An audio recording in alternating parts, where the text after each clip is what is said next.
नमस्कार, आप देख रहे हैं दूरदर्शन किसान। कार्यक्रम कृषि दर्शन में आप सभी का स्वागत है। मैं हूं आपके साथ मोनालिसा। कार्यक्रम कृषि दर्शन में हम आपके लिए कृषि जगत से जुड़ी हुई बेहद ही महत्वपूर्ण जानकारियां लाते हैं अपने 3 सेगमेंट विज्ञान और किसान, कृषि स्टार्टअप और फार्मिंग इंडिया के माध्यम से। किसान साथियों, जैसा कि आप सभी जानते हैं कि किसानों को हित को देखते हुए केंद्र सरकार 3 नए कानून लेकर आई है। क्या खासियत है इस कानून की और किस तरह से इससे किसानों को लाभ होंगे, इस पर विस्तार से आज की इस कड़ी में हम जानेंगे। लेकिन सबसे पहले देखते हैं हमारा पहला सेगमेंट विज्ञान और किसान। टमाटर की फसल हमारे देश के प्रमुख फसलों में गिनी जाती है और इसकी मांग भी साल भर बनी रहती है। वहीं इस बात का अंदाजा लगाया जा सकता है कि इसकी अहमियत कितनी है कि सरकार ने भी ऑपरेशन ग्रीन्स में इसे शामिल किया है। वहीं वैज्ञानिक भी टमाटर की कई उन्नत किस्में इजाद कर चुके हैं, जिनमें से एक है अर्का रक्षक। आइए विस्तार से जानते हैं इस उन्नत किस्म के बारे में।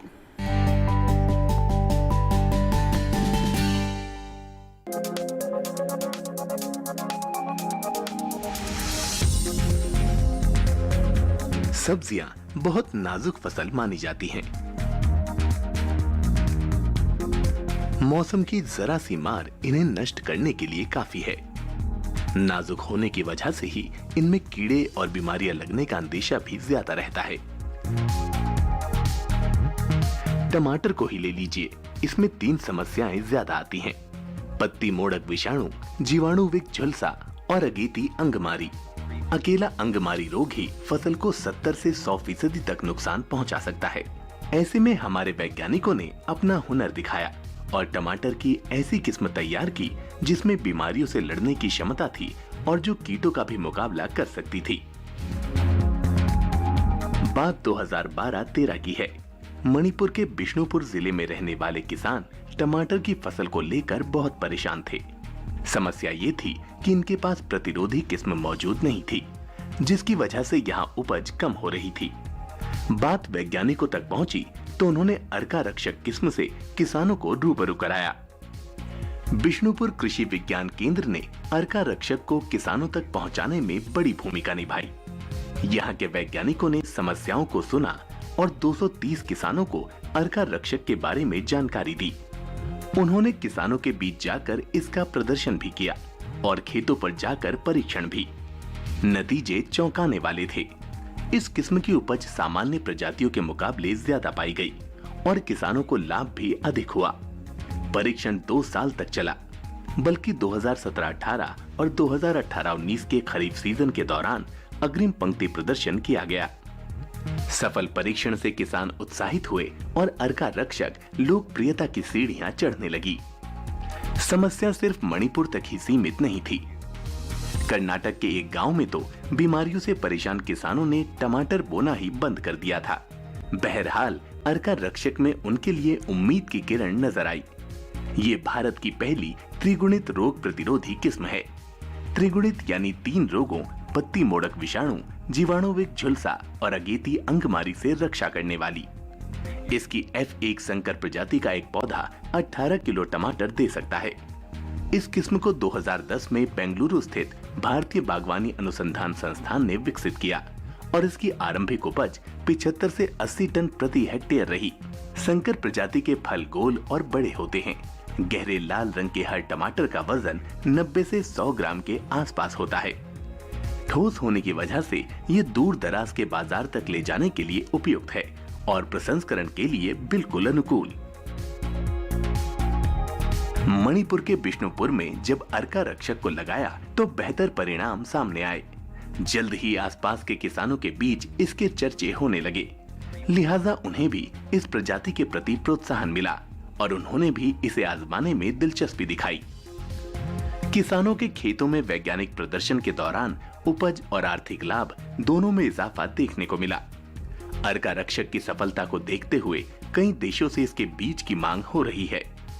इस मांग को पूरा करने के लिए अर्का रक्षक के F1 बीजों का बड़ी मात्रा में उत्पादन किया जा रहा है। इसके अलावा अर्का रक्षक का बीज लेने के लिए बहुत से उद्यमी सीधे बेंगलुरु संस्थान पहुंच रहे हैं।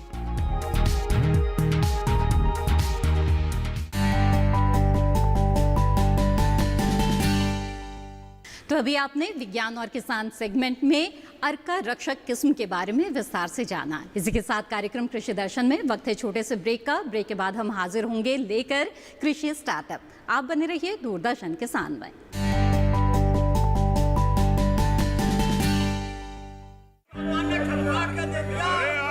सारी फसल अच्छी होगी भाई।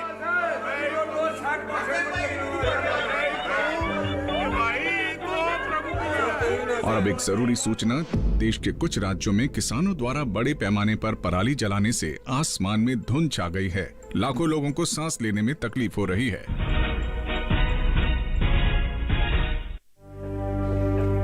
हर साल हम अपने ही घर फूकते हैं और तमाशा बनते हैं। ना, मैं ना मानता। ये काम तो बरसों से होता आ रहा है, अब ऐसा क्या नया आ गया? जे देख लो हमारे रतन काका, पिछले साल की पराली जलाने से जो इनकी खांसी उठी थी, जे अब तक चल रही है। और तो और हमारे सोना उगलने वाली धरती भी बंजर पड़ रही है। बेटा, तुम्हारी बात मान भी ले, पर एक बात बताओ कि पराली को ठिकाने लगाने में भी तो लागत आती है, और ये आग जलाने से ये काम आसानी से हो जाता है। काका जे बात ना रही, हम कह रहे हैं। देखो, मेरे पास कुछ मशीनों की तस्वीरें भी हैं, मैं तुम्हें दिखाता हूं। ये देखो, ये है हैप्पी सीडर, ये है मल्चर, ये है जीरो टिल ड्रिल, ये है स्ट्रॉ चॉपर, ये है रिवर्सिबल मोल्ड बोर्ड प्लॉ, और ये है रोटावेटर। ये सारी मशीनें अब 50% अनुदान पे मिल रही है, और तो और कस्टम हायरिंग केंद्र लगाने पर सरकार से 80% का अनुदान भी मिलेगा। और ये संकल्प हमारे प्रधानमंत्री जी का है कि अब पराली कोई न जलाए और आधुनिक मशीनों का इस्तेमाल कर पराली खेत में मिलाए और मिट्टी की गुणवत्ता को बढ़ाए।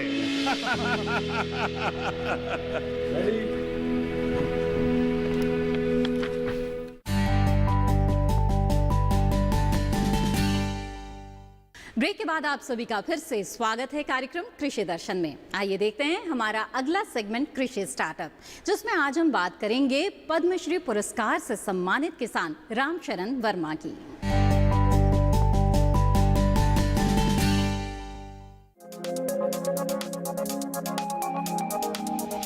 सैकड़ों हजारों किसानों के महानायक हैं रामशरण वर्मा। कुछ साल पहले तक रामशरण वर्मा अपने इस गांव से साइकिल चलाकर लखनऊ जाते थे। अब आलम अलग है। साल में 15,000 किलोमीटर का सफर वो हवाई जहाज से करते हैं। सुनने में ये सब कुछ किसी कहानी की तरह लगता है, लेकिन हर कुछ हकीकत है। उत्तर प्रदेश में लखनऊ से महज 30 किलोमीटर दूर घाघरा नदी की कोख में बसा ये रामशरण वर्मा का गांव है दौलतपुर। दौलतपुर में आने और लोगों से बातचीत करने पर पता चलता है कि रामशरण वर्मा की खुशहाली और तरक्की का राज उनकी सोच में छुपा है। वो खेती तो करते हैं, लेकिन उनका अंदाज नया है, आधुनिक है। वो इन खेतों पर एक शानदार फसल चक्र चला रहे हैं। रासायनिक खादों से दूर खेतों को जैविक खाद का पोषण दिया है। जाहिर है वो परंपराओं से अलग भविष्य की खेती कर रहे हैं। खेती में आधुनिकता किताबी बातें लगती हैं। रामशरण वर्मा कहते हैं कि उन्हें भी शुरुआत में ऐसा ही लगता था। पैतृक जमीन पर उन्होंने भी गेहूं, धान, मक्का जैसी पारंपरिक फसलों से ही खेती की शुरुआत की थी। लेकिन बदलाव बेहद जरूरी है। वक्त के साथ न बदलना हर किसी को पीछे ले जाता है। इसलिए रामशरण ने समय और जरूरत के हिसाब से न सिर्फ अपनी सोच को बदला, बल्कि खेती के पुराने तरीकों में भी बदलाव किया। आज हालात ये हैं कि रामशरण वर्मा की साल की कमाई 2 करोड़ के आसपास है। खेत के बीचों बीच आलीशान कोठी है, एक ऐसी हवेली जिसका मालिक न जमींदार है न उद्योगपति, बल्कि 8वीं पास खेतीहर किसान है। रामशरण वर्मा ने खेती के बोते न सिर्फ अपनी किस्मत बदली, बल्कि आसपास के गांव के लाखों लोगों को तरक्की का नया रास्ता दिखाया। दौलतपुर और उसके नजदीक के दर्जनों गांवों में जो लोग कल तक मजदूरी के लिए शहरों पर आश्रित थे, आज मजे से अपनी खेती, अपना घर, अपने परिवार के सूत्र में बंधकर गाँव की किस्मत बदल रहे हैं। रामशरण वर्मा ने खेती से खुद का और लाखों लोगों का कायाकल्प किया, ये तो आपने सुन लिया, लेकिन ये सब हुआ कैसे? रामशरण वर्मा ने आखिर ऐसा किया क्या? रामशरण वर्मा ने खेतों में फसल चक्र को अपनी प्रगति का आधार बनाया। इसी फसल चक्र के बूते रामशरण साधारण खेतों को खास खेत बना पाए। रामशरण ने फसल चक्र के जरिए इस बात का ख्याल रखा कि एक फसल देने वाली जमीन से कैसे 3 फसल की पैदावार हो, और देखते ही देखते 3 फसलों के चक्र ने तकदीर का चक्र बदल दिया। केला, मेंथा और टमाटर। केला के बाद हम टमाटर की खेती शुरू की। टमाटर खोद करके हम आलू की खेती शुरू की। इसका जो हम 3 फसलों की खेती का एक रीज़न है, ये बताना चाहेंगे कि केला जो हम खोदते हैं, केला हमारी 13 महीने की फसल है। केला हम काटते हैं, केला खोद करके जो हम आलू लगाते हैं तो उसमें हम खाद ही नहीं डालते हैं कि जो केले के तना है, केले की गांठ है, केले की पुत्ती काट के उसमें सड़ा देते हैं और आलू लगा देते हैं। तो उसमें हम खाद नहीं देते हैं। जो हमारी आलू की पैदावार है वो 250 से 280 कुंटल तक एकड़ की आती है। इसका एक रीज़न ये है कि हमारे पास स्टेनलेस स्टील के औजार हैं बुआई के, वो उससे गहराई में आलू की बुआई करते हैं। लाइन से लाइन की दूरी 28 इंच और पौध से पौध की दूरी 9 इंच रखते हैं। इससे पैदावार हमारी 200 से 250 कुंटल एकड़ की होती है। केले की खेती को लेकर रोजाना रामशरण वर्मा से हजारों किसान सलाह मशविरा करने आते हैं। G9 प्रजाति के केले की बेहतरीन उपज के लिए उन्हें कई पुरस्कार भी मिल चुके हैं। केले की खेती के लिए उन्होंने साल 1990 में सबसे पहले एक कंपनी से टिश्यू कल्चर वाले उन्नत किस्म के पौधे खरीदे और खेती शुरू की। बड़े से ग्रीन हाउस में पौधों को तैयार किया और फिर खेतों में उगाना शुरू किया। पहली फसल ने ही खेतों की किस्मत बदल दी। आज से 15 साल पहले रामशरण के पास महज 6 एकड़ की खेती थी, लेकिन अब उनके पास 90 एकड़ का बड़ा फार्म है। इस जमीन पर अब सिर्फ केला ही नहीं बल्कि टमाटर, मेंथा और उन्नत किस्म के आलू की भी खेती वो बेहद आधुनिक तरीके से करते हैं। अब टमाटर की ही खेती को ले लीजिए। आमतौर पर पिछले कुछ सालों में टमाटर की कीमतें लागत के आसपास आकर ठहर जाती हैं। वर्मा जी ने सालों पहले इसे भांप लिया और अपने इलाके में टमाटर की खेती में क्रांति ला दी। बाराबंकी और उसके आसपास के गांवों से अब टमाटर स्थानीय मंडियों के अलावा ट्रकों में भरकर दिल्ली और पंजाब की मंडियों में पहुंचते हैं। टमाटर की खेती ने आसपास के गांवों की सूरत बदल दी। टमाटर की खेती से उन लोगों को बेहद फायदा हुआ जिनकी जेब में खेती से कमाई के नाम पर कभी 100 रुपए नहीं होते थे। उनके अकाउंट में अब लाख रुपए होते हैं। टेसुआ के बाद एक एक कर करीब 40 गाँव में टमाटर की खेती ने क्रांति ला दी है। रामशरण वर्मा अपने खेत को जरूरत के मुताबिक ही खाली छोड़ते हैं। उन्होंने इस तकनीक पर बेहद मजबूती से काम किया है कि एक फसल की खेती के बाद अगली फसल कौन सी लगाई जाए, खाली बचे समय में और क्या पैदा किया जाए जिससे खेती की साल भर की लागत निकल जाए। इसके लिए वो मेंथा लगाने की सलाह देते हैं। पूर्वी उत्तर प्रदेश और बिहार के कुछ हिस्सों में इसे लोग जायद की फसल भी कहते हैं। जायद वो फसल है जिससे मिंट बनता है, जिसका इस्तेमाल दवाइयों में, साबुन बनाने में, टूथपेस्ट में और माउथ फ्रेशनर बनाने में होता है। मेंथा की खेती बेहद सरल है और कम लागत में ज्यादा पैदावार देती है। समय भी दूसरी फसलों के मुकाबले कम लगता है। जिला, राज्य और भारत सरकार की कई कमेटियों ने उनके हौसले और जज्बे को देखते हुए अपना सदस्य बना रखा है। उत्तर प्रदेश सरकार के साथ भारत सरकार के भी कई प्रोजेक्ट्स में रामशरण वर्मा सलाहकार की भूमिका निभा रहे हैं। कृषि में उनकी अपार सफलता के चलते उन्हें कई अहम पुरस्कारों से नवाजा जा चुका है। जगजीवन राम किसान पुरस्कार, एग्री कृषि award, agricultural leadership award, best farmer award Maharashtra, नव अन्वेषक किसान उत्तर प्रदेश सरकार, आदर्श किसान प्रतीक अवार्ड। राम सरन वर्मा कहते हैं कि किसान के लिए उनका खेत माँ की तरह है, इसलिए वो उसे आखिर तक बेचना नहीं चाहते। इसको ध्यान में रखकर पूर्वी उत्तर प्रदेश के बड़े इलाके में खेती के एक नए मॉड्यूल की शुरुआत हुई है। स्थानीय भाषा में लोग इसे सहारा खेती कहते हैं। ये ठीक सहकारिता खेती की तरह है, जिसमें कई किसान मिलकर खेत के एक बड़े टुकड़े पर एक साथ पूंजी लगाते हैं, मेहनत करते हैं और फसल होने के बाद जमीन के मुताबिक अपना हिस्सा बांट लेते हैं।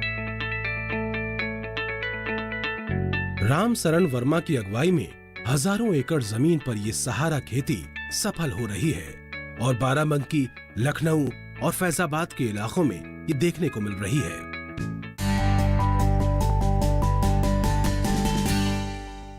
आइए अब बढ़ते हैं आगे और देखते हैं कृषि कैलेंडर, जिसमें हम आपको इस वक्त किए जाने वाले कृषि कार्यों की जानकारी देते हैं।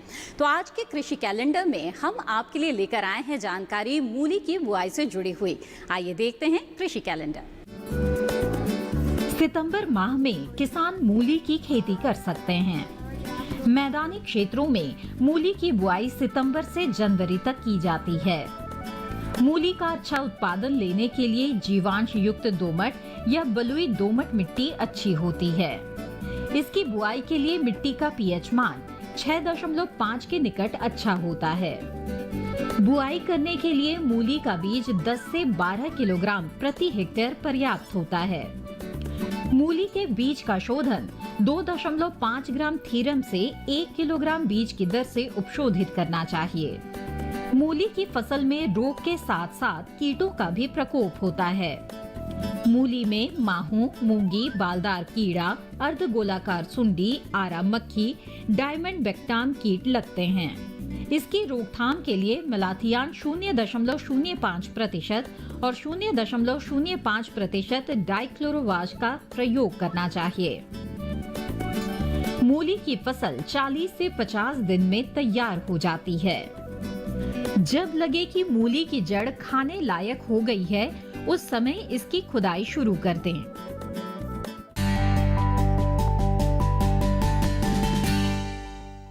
इसी के साथ कृषि दर्शन में वक्त है एक और छोटे से ब्रेक का। ब्रेक के बाद देखेंगे फार्मिंग इंडिया। आप बने रहिए दूरदर्शन किसान पर।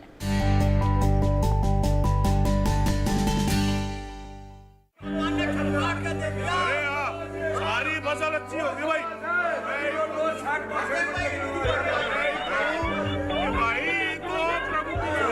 और अब एक जरूरी सूचना, देश के कुछ राज्यों में किसानों द्वारा बड़े पैमाने पर पराली जलाने से आसमान में धुंध छा गई है। लाखों लोगों को सांस लेने में तकलीफ हो रही है।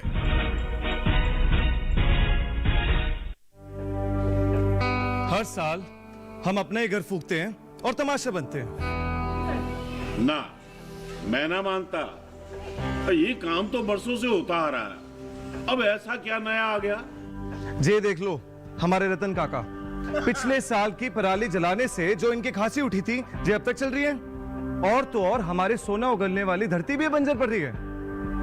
बेटा, तुम्हारी बात मान भी ले, पर एक बात बताओ कि पराली को ठिकाने लगाने में भी तो लागत आती है, और ये आग जलाने से ये काम आसानी से हो जाता है। काका, ये बात ना रही, हम कह रहे हैं। देखो, मेरे पास कुछ मशीनों की तस्वीरें भी हैं, मैं तुम्हें दिखाता हूं। ये देखो, ये है हैप्पी सीडर, ये है मल्चर, ये है जीरो टिल ड्रिल, ये है स्ट्रॉ चॉपर, ये है रिवर्सिबल मोल्ड बोर्ड प्लॉ और ये है रोटावेटर। ये सारी मशीनें अब 50% अनुदान पे मिल रही है, और तो और कस्टम हायरिंग केंद्र लगाने पर सरकार से 80% का अनुदान भी मिलेगा। और ये संकल्प हमारे प्रधानमंत्री जी का है कि अब पराली कोई न जलाए और आधुनिक मशीनों का इस्तेमाल कर पराली खेत में मिलाएं और मिट्टी की गुणवत्ता को बढ़ाए।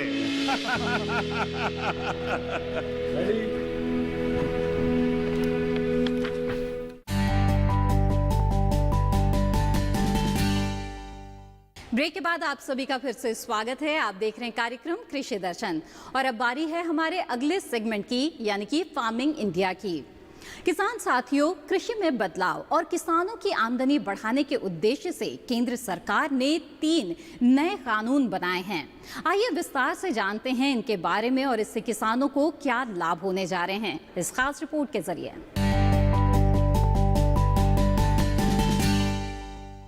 कृषि उपज व्यापार एवं वाणिज्य संवर्धन एवं सरलीकरण विधेयक 2020 मुख्य प्रावधान किसानों को उनकी उपज के विक्रय की स्वतंत्रता प्रदान करते हुए ऐसी व्यवस्था का निर्माण करना जहां किसान एवं व्यापारी कृषि उपज मंडी के बाहर भी अन्य माध्यम से भी उत्पादों का सरलता पूर्वक व्यापार कर सकें। राज्य के भीतर एवं बाहर देश के किसी भी स्थान पर किसानों को अपनी उपज निर्बाध रूप से बेचने के लिए अवसर एवं व्यवस्थाएं प्रदान करना, परिवहन लागत एवं कर में कमी लाकर किसानों को उत्पाद की अधिक कीमत दिलाना, ई ट्रेडिंग के जरिए किसानों को उपज बिक्री के लिए ज्यादा सुविधाजनक तंत्र उपलब्ध कराना, मंडियों में अतिरिक्त व्यापार क्षेत्र में farm gate, cold storage, warehouse, प्रसंस्करण यूनिटों पर भी व्यापार की स्वतंत्रता, किसानों से प्रोसेसर्स, निर्यातकों, संगठित रिटेलरों का सीधा संबंध ताकि बिचौलियां दूर हों, कृषक सशक्तिकरण व संरक्षण, कीमत आश्वासन और कृषि सेवा पर करार विधेयक 2020 मुख्य प्रावधान कृषकों को व्यापारियों, कंपनियों, प्रसंस्करण इकाइयों, निर्यातकों से सीधे जोड़ना, कृषि करार के माध्यम से बुआई से पूर्व ही किसान को उपज के दाम निर्धारित करना, बुआई से पूर्व किसान को मूल्य का आश्वासन, दाम बढ़ने पर न्यूनतम मूल्य के साथ अतिरिक्त लाभ, बाजार की अनिश्चितता से कृषकों को बचाना, मूल्य पूर्व में ही तय हो जाने से बाजार में कीमतों में आने वाले उतार चढ़ाव का प्रतिकूल प्रभाव किसान पर नहीं पड़ेगा, किसानों तक अत्याधुनिक कृषि प्रौद्योगिकी, कृषि उपकरण एवं उन्नत खाद बीज पहुंचाना, विपणन की लागत कम करके किसानों की आय में वृद्धि सुनिश्चित करना, किसी भी विवाद की स्थिति में उसका निपटारा 30 दिवस में स्थानीय स्तर पर करना, कृषि क्षेत्र में शोध एवं नई तकनीक को बढ़ावा देना, आवश्यक वस्तु संशोधन विधेयक 2020 मुख्य प्रावधान अनाज, दलहन, तिलहन, प्याज एवं आलू आदि को अत्यावश्यक वस्तु की सूची से हटाना, अपवाद की स्थिति जिसमें कि 50% से ज्यादा मूल्य वृद्धि शामिल है को छोड़कर इन उत्पादों के संग्रह की सीमा तय नहीं की जाएगी। इस प्रावधान से कृषि क्षेत्र में निवेश को बढ़ावा मिलेगा, कीमतों में स्थिरता आएगी, स्वस्थ प्रतिस्पर्धा शुरू होगी, देश में कृषि उत्पादों के भंडारण एवं प्रसंस्करण की क्षमता में वृद्धि होगी। भंडारण क्षमता वृद्धि से किसान अपनी उपज सुरक्षित रख सकेगा एवं उचित समय आने पर बेच पाएगा।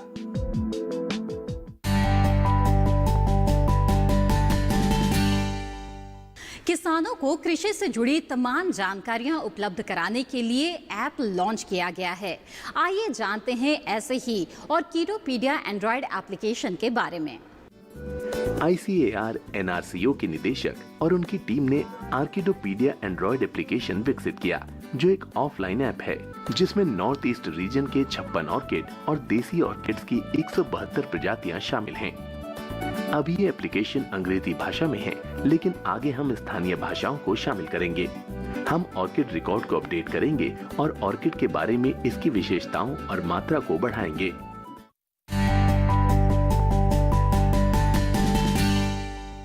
आइए अब कृषि दर्शन कार्यक्रम में बढ़ते हैं आगे और जानते हैं कि ट्विटर प्लेट के जरिए क्या खास जानकारी है आज आपके लिए।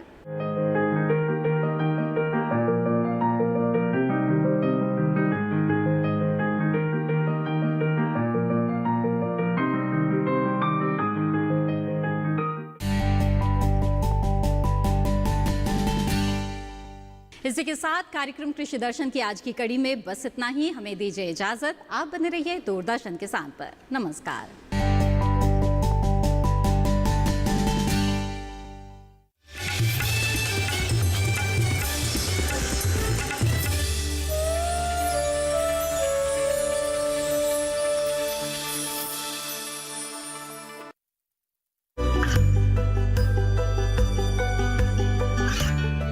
गांवों और पिछड़े क्षेत्रों में सरकार